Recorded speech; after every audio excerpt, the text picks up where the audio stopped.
fertility rates are dropping in this world. Now, there's one school of thought that says, oh, the world is overpopulated, we're a plague. And by a lot of the metrics that you look at in biological terms, that is sort of true. But by the other metric is that we can sustain a lot more people. So there's a very interesting stat. In 2007, we reached what's called the peak agriculture. So it takes 1.7 acres or 1.7 hectares, I can never remember now, but to feed a human being. Yeah. And as of 2007, there was too many people on the planet for the amount of farmland that existed. Mm-hmm. Now, there are people looking at ways of sustaining food production, but actually, we have enough food to produce to feed a population planet of 8-9 billion. It's not that much of a problem. And we can also go to things like, protein based from the lab meat and yada, yada, and so on and so forth. But what's very interesting is we hit that peak point in 2007. We're now 14 years after that point. Population still growing, we have no issue with food. I think there's a very interesting stat about there's 2 billion people that are obese and there's 1.7 billion. 1.7 billion. Right? Yeah, I saw that recently. But 1.7 billion people are still in starvation. Well, wait a minute. Yes. How does that work? Right. Can we even that out? Can we balance that out? Yeah. So when we look at that, we said, okay, the issue is with fertility is that fertility rates are dropping. Now, they're dropping for three reasons. The first reason is women have more rights and more choice in education. I'm all for that. It's all great. I'm brought up by a family of educated, strong Greek women. Believe you me, I'm used to it. It's not a problem.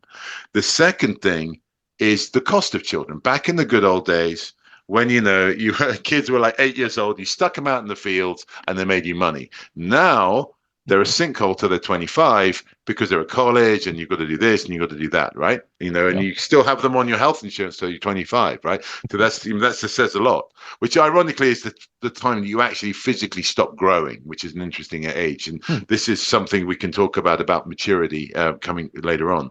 The third thing, though, that's not talked about and is the most dangerous thing of them all is actual fertility rates in men and women is actually dropping significantly. So you and I, on average, I'm not saying you are this person, but just take statistical average, are firing 50% less live ammunition than our grandfathers were 50 years ago.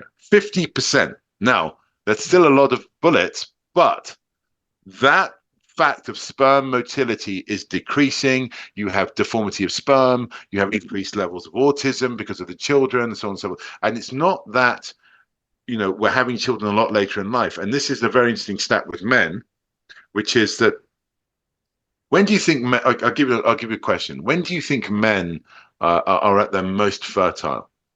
Ooh, I feel like you gave me this question when we met. I was shocked at it then. I remember stating I thought it was actually in the 30s or so, but I'm now recalling it was later than that. No, that was the question I was asking you about strength.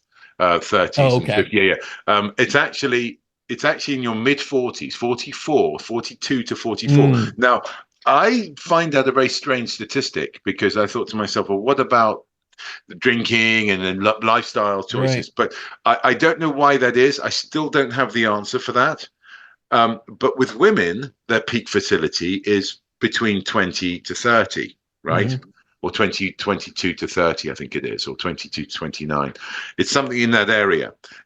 So there is this issue that women are also having issues with something called PCOS, Polycystic Ovarian Syndrome, and POF, premature ovarian failure, and also mosaic style illnesses, which are spontaneous illnesses that occur that we regard as genetic, but are not genetic. They're an epigenetic expression, and they revolve around fertility. Now, there are many, many, many reasons for why this could be the case. But one of the interesting points about fertility, is that having the ability to have children helps you live longer, especially with women.